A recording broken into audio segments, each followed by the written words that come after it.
Halo, assalamualaikum warahmatullahi wabarakatuh. Kali ini kita pembahasannya agak sedikit berbeda ya, karena biasanya di video mekanik gondrong itu ada suara berisik-berisik dari jalan raya ya, berisik-berisik, ada bising-bising jalanan gitu. Untuk kali ini berbeda, cuacanya agak mendukung untuk dibikin video. Cuacanya mendung ya di sore hari ini di perkampungan. Nah, letaknya di Bandar Lampung ya, di tempat mertua. Di belakang saya ini ada motor Beat FI yang starter kasar. Keluhan motor ini di bagian bak speed ini ada suara aneh ya, suaranya berisik sekali apabila kita nyalakan. Pas mau jalan itu awalan ada suara berisiknya itu seperti ada lahar yang hancur di dalam sini ya. Dan saya pun belum tahu apanya, nanti kita cek bareng-bareng, kita cek sama-sama ya apanya yang bermasalah. Untuk suaranya itu kedengaran pas lagi gas awal doang ya, pas kita mau jalan, apalagi kalau posisi motor ini lagi bonceng agak beban berat lah. Kalau motor ini kita bawa beban berat, suaranya itu makin parah ya di bagian bak CVT, semakin parah. Pas di gas awal, pas mau jalan awalan, setelah menengah ke atas itu suaranya hilang ya, suara berisiknya hilang. Jadi dia timbul suara itu pas gas awalan doang ya. Untuk lebih jelasnya coba kita nyalakan biar kita dengarkan sama-sama suaranya seperti apa ya.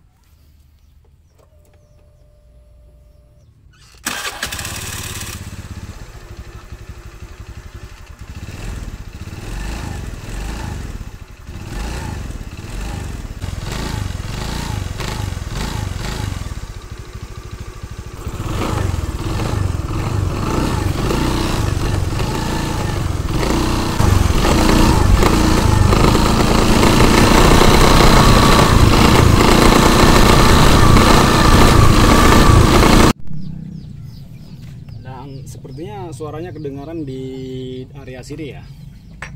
Kita langsung bongkar.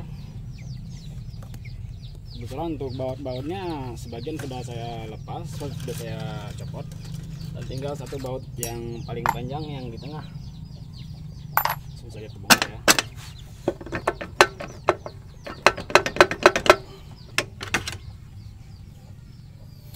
Coba kita nyalakan, posisi bak CVT-nya kita copot ya.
Perhatikan untuk as yang paling tengah ini ya, pas begitu digas as yang paling ke tengah ini agak bergoyang ya, bergoyang ke agak oblak.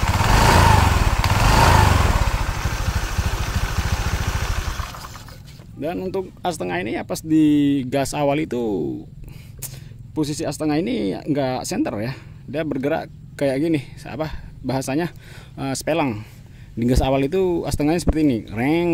Begitu kita lepas bak CVT-nya, suara berisiknya agak berkurang, tetapi masih ada ya, masih ada sedikit, nggak begitu benar-benar halus. Begitu kita lepas bak CVT-nya, untuk suara berisiknya tidak terlalu parah ya, tapi agak berkurang.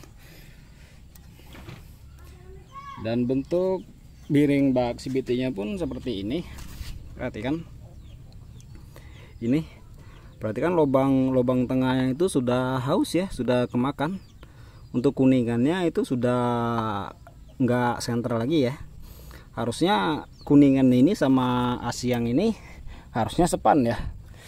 Kalau udah kondisi seperti ini berarti si as puli itu sama laharnya ini sudah nggak sepan lagi ya. Intinya as pulinya muter dan laharnya ini diam ya. Laharnya ini diam, nggak muter.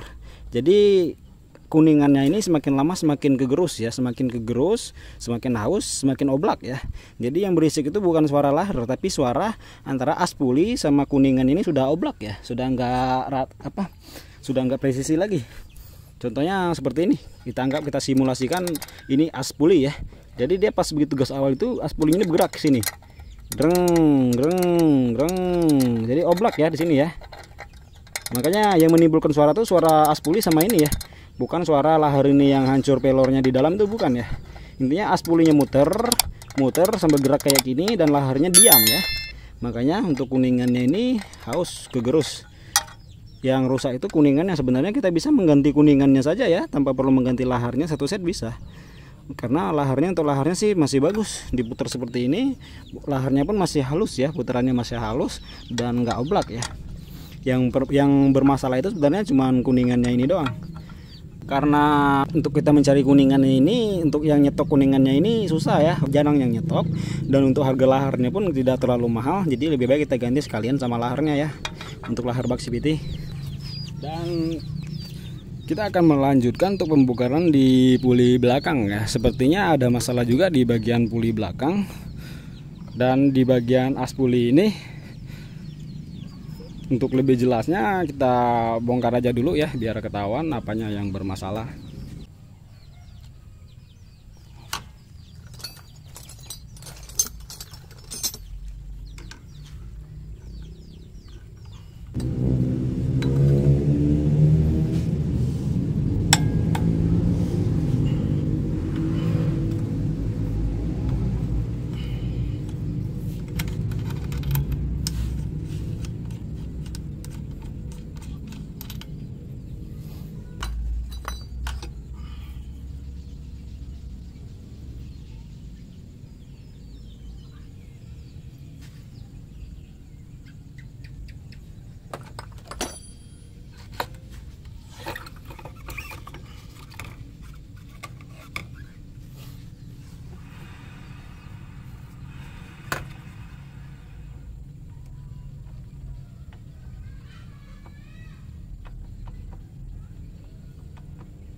Dan sepertinya oblaknya masih batas wajar ya, masih di dalam batas wajar.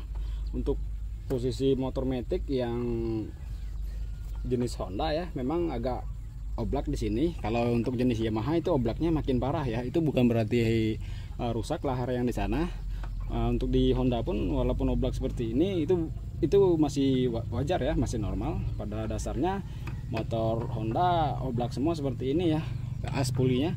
Karena laharnya itu mengandalkan satu lahar yang di dalam doang. Nah, apabila kita pasang Buck CVT, kan di Buck CVT ada satu lahar lagi, jadi dia tertahan sama dua lahar Buck CVT sama lahar dalam ya. Jadi oblak seperti ini tidak masalah. Sepertinya untuk asnya aman ya, tidak ada masalah.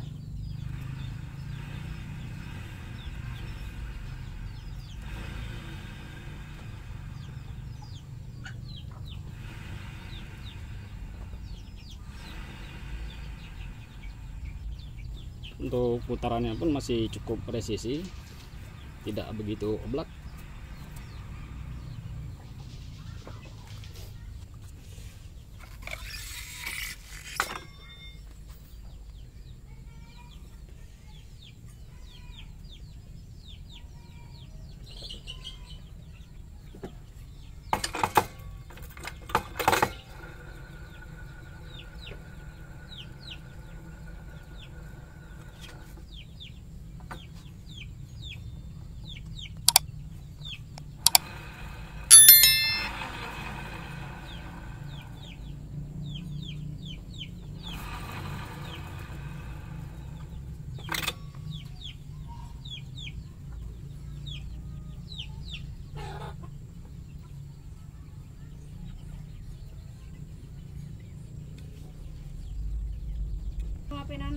Pindah sana.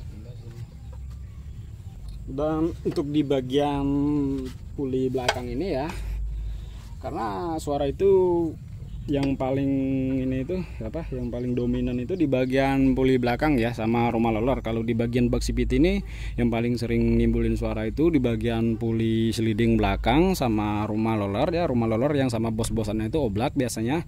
Dan yang paling sering lagi itu di bagian lahar bak sipit ya. Ya ini yang paling sering ini. Yang untuk suara di gas awal itu itu suara lahar ini ya, suara lahar ini yang dijelaskan di awal tadi. Nah untuk yang puli slidingnya, puli belakangnya, nampaknya untuk lahar yang bagian dalam sini ya, ini masih lumayan bagus. Di oblak-oblak pin ini masih presisi ya. Untuk ngecek, cara ngecek lahar yang rusak itu bukan diputer ya, jangan diputer. Kalau diputer nggak bakal kerasa rusaknya.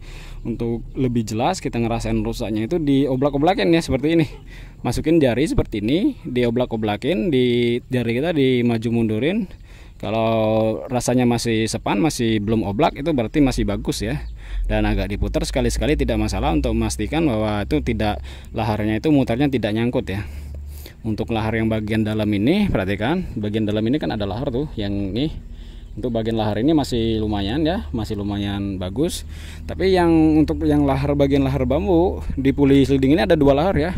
Lahar depan itu lahar bambu, dan lahar yang paling belakang ini lahar yang kecil ya. Untuk ukurannya saya lupa. Nah untuk lahar bambu ini sama ya, kita ngeceknya seperti ini. Ini nampaknya ini sudah kering ya, terlalu lama kekeringan, tidak ada pelumas.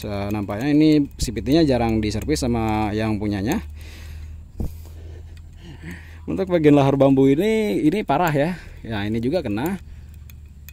Perhatikan, dengerin suaranya, itu pun udah oblak parah ya. Sudah kedengaran jelas dari kamera, nampaknya kedengaran jelas ini ya. Oke.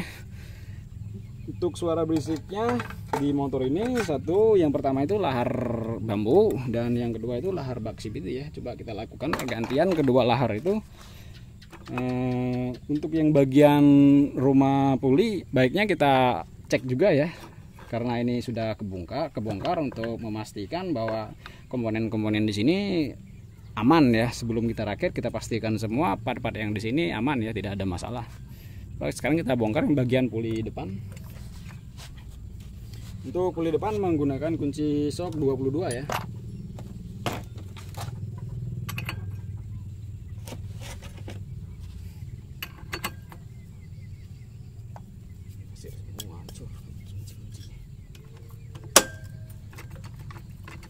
Jika teman-teman tidak punya tracker, untuk tracker puli depan, bagian puli depan itu gampang ya, bisa mengganjal pakai baut atau pakai yang lebih besar lagi dari baut.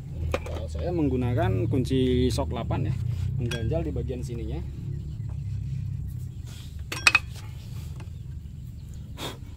Untuk di puli belakang memang wajib menggunakan tracker yang seperti saya gunakan tadi ya.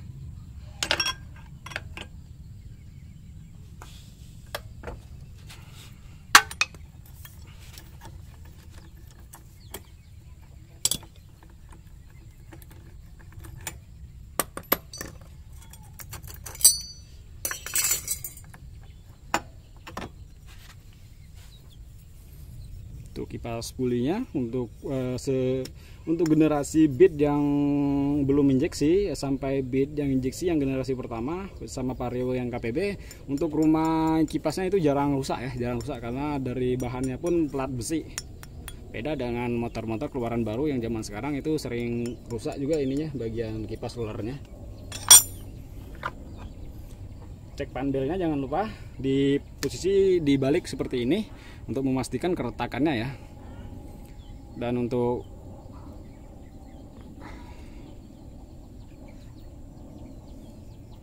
retak-retak yang sedikit seperti ini masih dibilang masuk dalam kategori aman lah ya. Dan terakhir rumah luar. Sebelum dibuka rollernya, cek dulu di bagian ini apa, bos rollernya. Yang sering nimbulin suara itu bos rollernya ya. Kalau untuk roller, walaupun rollernya posisi hancur pun itu jarang menimbulkan suara ya, untuk roller sendiri.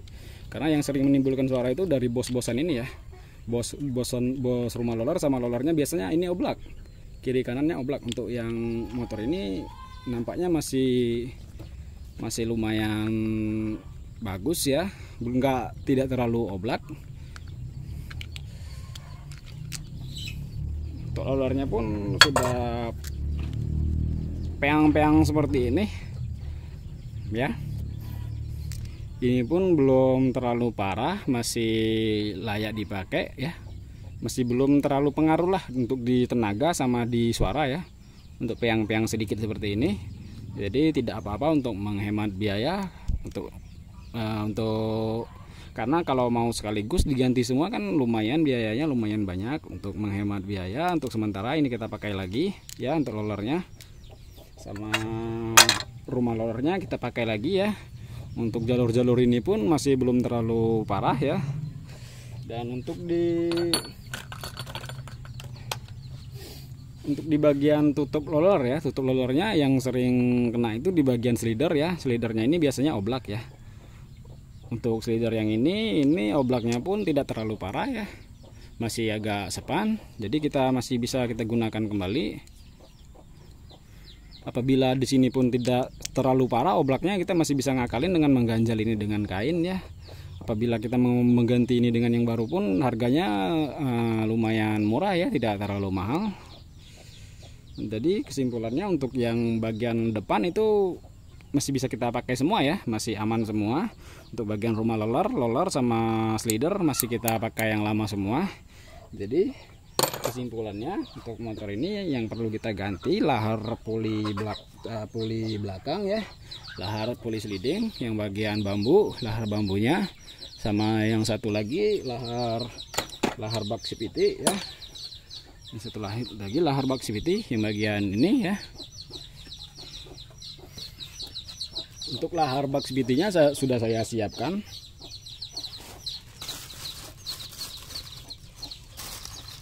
Lahar bak CVT-nya kita menggunakan part yang bagus ya, yang federal lumayan bagus biar awet. Pastikan juga sebelum memasang lahar bak CVT yang baru, pastikan juga as ini, lahar yang baru sama as ini sepan ya, sepan tidak oblak. Karena apabila kita mengganti laharnya dengan yang baru, kalau posisi as pulinya oblak sama laharnya percuma ya, itu pun bakal berisik lagi, dibawa jalan sehari itu bakal berisik lagi. Karena kuningan ini akan cepat haus ya apabila tidak sepan ya. Karena as pulinya muter dan laharnya diam, maka kuningan ini bakal cepat haus ya, bakal cepat menimbulkan suara lagi. Dan untuk asnya sama laharnya ya masih lumayan presisi, masih belum terlalu oblak, belum terlalu longgar. Untuk as pulinya masih dalam kategori aman ya.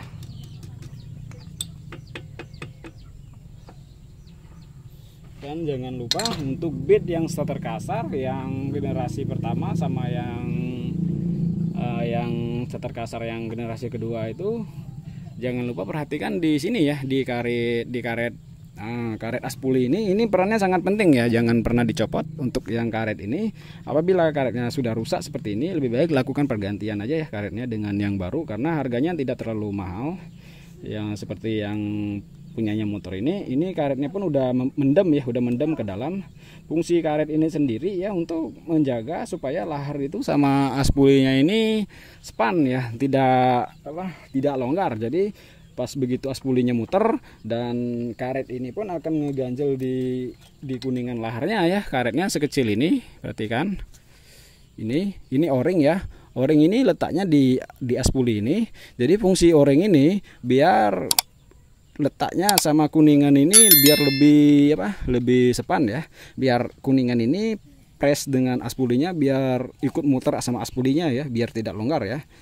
Apabila karet ini kita sepelekan, kita anggap sepele, kita buang karet ini, karena yang kebanyakan yang belum tahu fungsi karet ini ya kebanyakan ini dibuang ya, atau rusak pun tidak diganti, maka 2 hari motor ini kuningan ini bakal rusak lagi ya. Sering terjadi seperti itu. 2 hari konsumen bakal balik lagi, komplain lagi, kok suaranya udah diganti lahar baru tapi kok sekarang kambuh lagi. Ya setelah dibongkar ternyata kuningannya ini haus lagi ya. Yang lahar bambunya yang di bagian depan sini cukup dipukul dari sini ya pakai besi seperti ini.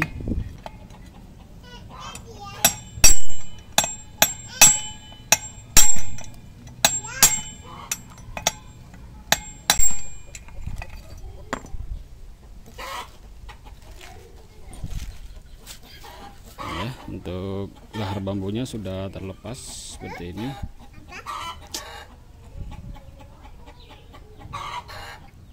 Untuk yang lahar yang bagian dalamnya, jika kita mau melakukan pergantian lahar yang bagian ini ya, yang bagian dalam, ini kita bongkar terlebih dahulu. Bongkar terlebih dahulu baut yang gede ini, lalu dipisahin dulu baut untuk polis leading. Yang cewek sama cowoknya itu dicerain dulu ya.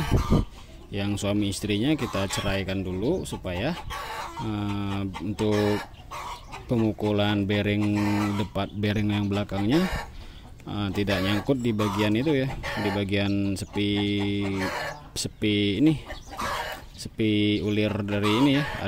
Ada pin ada sepi 3 di dalam sana. Apabila tidak dicopot dulu maka tidak bisa dilepas ya bearing yang itu. Jadi dilepas dulu pinnya sama sepi yang itu.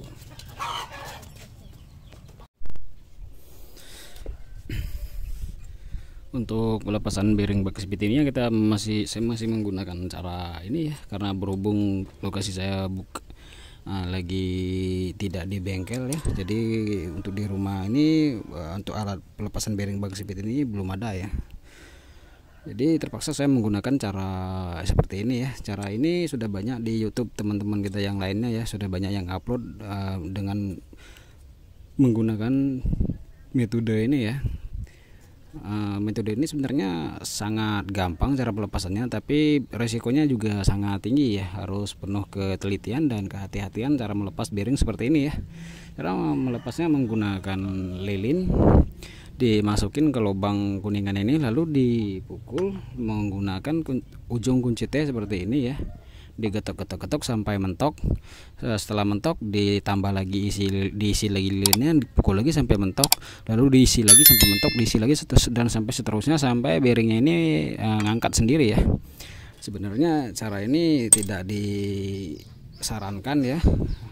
Cara ini saya lakukan karena keadaan kepepet, karena alatnya tidak punya untuk di rumah. Kalau di bengkel biasanya kita menggunakan tracker bearing ya, dicabut menggunakan tracker bearing, atau apabila tidak punya tracker bearing lebih baik menggunakan mesin las ya. Ini laharnya dilas menggunakan besi, pakai besi seperti ini, lalu dicabut ya. Nah, berhubung di sini tidak punya mesin las di tempat ini dan tidak punya tracker bearing juga ya, jadi saya terpaksa menggunakan cara ini. Cara ini saya lakukan di saat darurat seperti ini ya.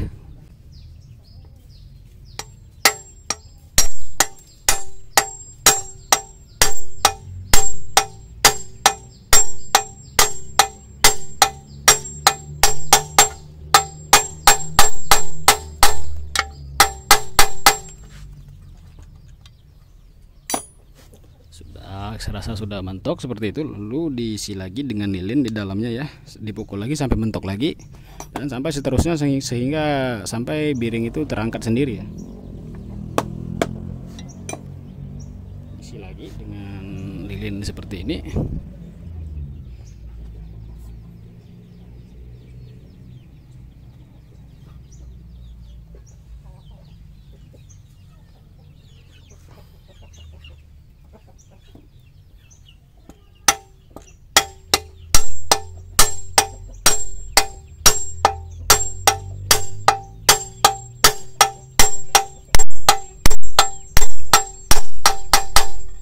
Apabila sudah mentok itu suara pukulannya pun agak berbeda ya, kita bisa ngerasakan sendiri, bisa mendengarkan dari suaranya dan bisa merasakan dari pukulannya juga ya.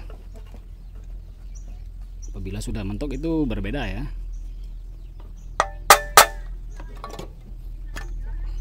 Nah, dan alhamdulillah tuh bearingnya sudah tercopot seperti ini ya, gampang sekali, tapi resikonya juga sangat besar ya untuk melepas bearing dengan menggunakan metode ini. Yang ini, dan alhamdulillah ya aman ya, tidak ada jebol di sini.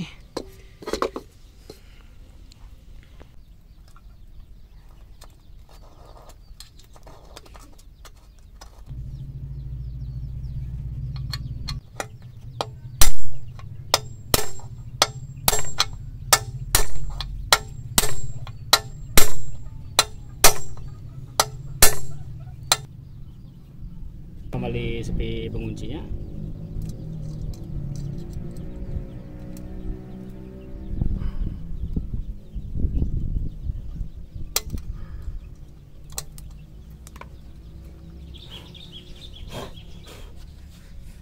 Itu pergantian bearing bak speednya sudah selesai ya. Hasilnya seperti ini.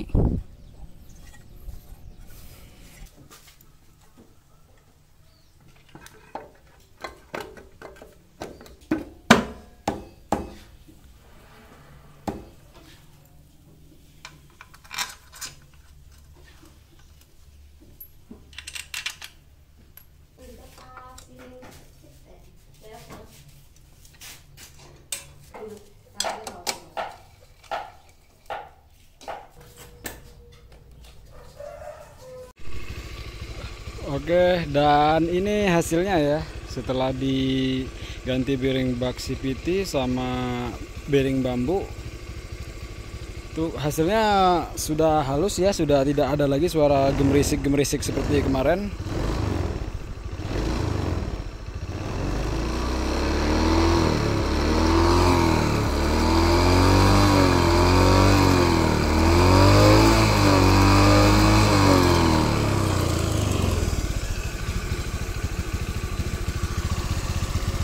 Yang ada cuma suara getaran dari box CVT ya. Untuk suara yang di lahar bak CVT sudah halus. Di bagian sini suaranya sudah halus. Di bagian mesin